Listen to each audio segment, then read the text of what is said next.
Hi friends, today we are going to talk about how we can find a particular piece of code.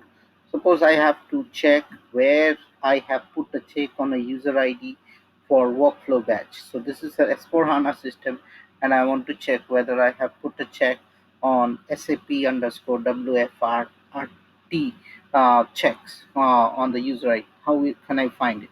So it's very easy. You go to code underscore scanner, that's the program name, that's a T code name, and here you put Z star. Okay, and here I will just put SAP underscore WFRT, and it can be anything. Like suppose you have something that is getting updated and you want to see where is that particular code that is getting updated.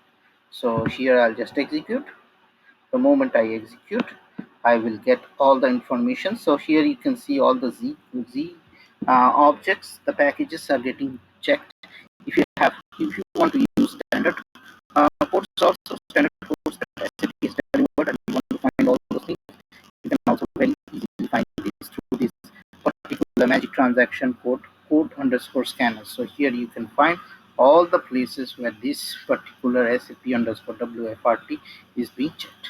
So this way you can easily find the enhancements or any values that are getting updated in a screen or a report or everything. So this is very handy. So that's it. Stay tuned to my SAP channel and happy SAP learning. And if you like it, share and subscribe to it. And have a great